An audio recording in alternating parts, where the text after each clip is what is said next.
तो दोस्तों, बिना किसी देरी के आज के इस कमाल के विश्लेषण में सीधे उतरते हैं। आज हम एक ऐसी रचना को डिकोड करने वाले हैं जो आकार में तो छोटी है, पर इसका असर सच में बेहद गहरा है। हार मत मानो। ये चंद लफ्ज ना बस कुछ शब्द नहीं है, बल्कि इंसान की अंदरूनी ताकत और मुश्किलों से लड़ने का एक पूरा ब्लूप्रिंट है। तो चलिए देखते हैं कि आखिर ये शब्द हमारी इनर स्ट्रेंथ को कैसे डिफाइन करते हैं। अब इसकी शुरुआत होती है एक ऐसी लाइन से जो सीधे दिमाग पर असर करती है। रास्ते कभी खत्म नहीं होते, लोग हिम्मत हार जाते हैं। जरा सोचिए इस बारे में, ये कितना यूनिवर्सल थॉट है ना? अक्सर हमें लगता है कि बस अब सब खत्म हो गया, सारे दरवाजे बंद हो गए। लेकिन सच्चाई क्या है? सच्चाई ये है कि बाहर की दुनिया में रास्ते कभी बंद नहीं होते। वो बस हमारी अंदर की हिम्मत, हमारी इंटरनल एनर्जी होती है जो वक्त के साथ जवाब दे जाती है। मतलब सबसे बड़ी रुकावट हमारे आसपास नहीं, हमारे बिल्कुल भीतर ही है।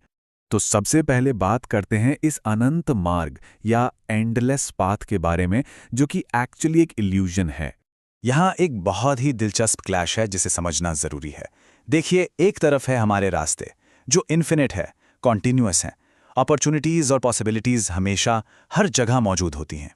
लेकिन दूसरी तरफ है हमारी ह्यूमन करेज या इंसानी हिम्मत, और ये थोड़ी नाजुक होती है। ये थक सकती है और वक्त के साथ खत्म भी हो सकती है। असल प्रॉब्लम यहीं आती है। बाहर की दुनिया तो अनलिमिटेड है, पर हमारी अंदर की ताकत हमें लिमिटेड लगने लगती है। और जब ये दोनों आपस में टकराते हैं ना, तो हमें लगता है कि रास्ता खत्म हो गया। जबकि एग्जैक्टली हुआ क्या होता है? बस हमारी हिम्मत ने थोड़ी देर के लिए हार मान ली होती है। तो सवाल ये उठता है कि इसका सल्यूशन क्या है? इस कभी ना खत्म होने वाले रास्ते पर आखिर कौन चल पाता है? इसका जवाब भी इन्हीं पंक्तियों में छुपा है। सपने वही पूरे करते हैं। ये लाइन बिल्कुल एक फिल्टर की तरह काम करती है। ये साफ बताती है कि सफर शुरू करने वाला हर इंसान मंजिल तक नहीं पहुंचता। अपने एम्बिशंस, अपने सपनों को हकीकत में बदलने के लिए एक बहुत ही स्पेशल लेवल के डेडिकेशन की जरूरत होती है। और ये डेडिकेशन आती कहां से है? ये आती है हर हालात में, हर सिचुएशन में बस चलते रहने से।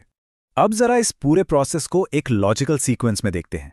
ये स्टेप्स कैसे एक दूसरे से जुड़े हैं। सबसे पहला स्टेप है हर हाल में चलना। अब ऑब्वियस सी बात है, अगर आप लगातार चल रहे हैं तो दूसरा स्टेप नेचुरली आएगा ही, यानी गिरना। लेकिन इंटरेस्टिंग बात यह है कि यही गिरना तीसरे स्टेप का ट्रिगर बनता है, जिसे यहां असली उड़ान कहा गया है। ये कोई सिंपल स्ट्रेट लाइन नहीं है दोस्तों, ये एक पूरा साइकिल है जहां आपकी लगातार कोशिशें आपको एक पॉइंट पर गिराती जरूर हैं, पर वही ठोकर आपको वापस उठने और उड़ने की ताकत भी देती है। वापस उस मेन थॉट पर आते हैं जो हर हाल में चलते जाते हैं। यहां ये जो दो शब्द है ना, हर हाल, इन पर फोकस करना सबसे ज्यादा इंपॉर्टेंट है। क्योंकि जो जेन्युइन रेजिलियंस होती है वो किसी परफेक्ट टाइमिंग या आसान रास्तों का वेट नहीं करती। हालात चाहे जैसे भी हों, चाहे मौसम खराब हो, रुकावटें आए या खुद पर सेल्फ डाउट हो रहा हो, आगे बढ़ने का जो मोमेंटम है वो टूटना नहीं चाहिए। यही वो परसिस्टेंस है जो सच में किसी को उसके सपनों के करीब ले जाती है। और आगे बढ़ते हुए हम आते हैं इसके सबसे क्रूशियल पॉइंट पर, गिरने की जरूरत, यानी फेलियर को देखने का एक बिल्कुल नया नजरिया। गिरना भी जरूरी है जिंदगी में। यहां ये जो शब्द है ना, जरूरी, इसमें बहुत वजन है। नॉर्मली हम क्या सोचते हैं? हम हारने को या गिरने को एक एक्सीडेंट मानते हैं, एक नेगेटिव चीज मानते हैं। लेकिन ये टेक्स्ट उस पूरी सोच को ही पलट देता है। ये बताता है कि फेलियर कोई एक्सीडेंट नहीं है, ये इस ह्यूमन जर्नी का एक बिल्कुल मैंडेटरी, एक बहुत ही जरूरी हिस्सा है। बिना गिरे, बिना ठोकर खाए ये सफर पूरा हो ही नहीं सकता। सोचिए, ये कितना पावरफुल पर्सपेक्टिव है कि कोई भी सेटबैक आपको पीछे धकेलने के लिए नहीं, बल्कि सक्सेस की अगली सीढ़ी चढ़ाने के लिए होता है। और इस गिरने का अल्टीमेट रिजल्ट क्या निकलता है? उसका रिजल्ट है असली उड़ान। अब देखिए, असली उड़ान का मतलब सिर्फ सोसाइटी के हिसाब से सक्सेसफुल होना नहीं है। ये एक मेटाफोरिकल एलिवेशन है। ये अपने खुद के, अपनी ट्रू पोटेंशियल की एक डीप पर अंडरस्टैंडिंग है। और सबसे कमाल की बात तो ये है कि ये उड़ान आपको तभी मिलती है जब आप किसी सेटबैक को फेस करते हैं और उससे बाहर निकलते हैं। उस गिरने से, उस फेलियर से जो डीप लेसन्स मिलते हैं ना, वही इस सच्ची उड़ान का असली फ्यूल बनते हैं। तो इस सब के बाद हम आते हैं इस जर्नी के फाइनल फेज पर, जहां आपका विश्वास आपकी असली पहचान, यानी आपका अल्टीमेट रिवॉर्ड बनता है। चलिए 1 मिनट के लिए इस पूरे प्रोसेस को समराइज करते हैं। इसमें कुछ स्पेसिफिक प्री रेक्विजिट्स हैं। पहला, इस एंडलेस पाथ, इस लंबे रास्ते पे टिके रहना। दूसरा, हर हालात में, हर मौसम में चलते रहना। तीसरा, उस फेलियर या उस जरूरी ठोकर से उभरना। और ये सब कुछ अल्टीमेटली जहां जाकर मिलता है वो है हमारी आखिरी रिक्वायरमेंट, खुद पर विश्वास। ये जो अनशेकेबल सेल्फ बिलीफ है ना, यही वो आखिरी गोंद है जो इस पूरे प्रोसेस को एक साथ जोड़कर रखता है। क्योंकि देखिए, अगर खुद पर यकीन ही नहीं होगा तो गिरने के बाद दोबारा खड़ा होना प्रैक्टिकली इम्पॉसिबल है। तो फिर इस पूरी मेहनत, इस पूरे स्ट्रगल का आखिरी इनाम क्या मिलता है? कहा गया है, उसे ही पहचान मिलती है। ये इस पूरी जर्नी का एब्सोल्यूट पीक है।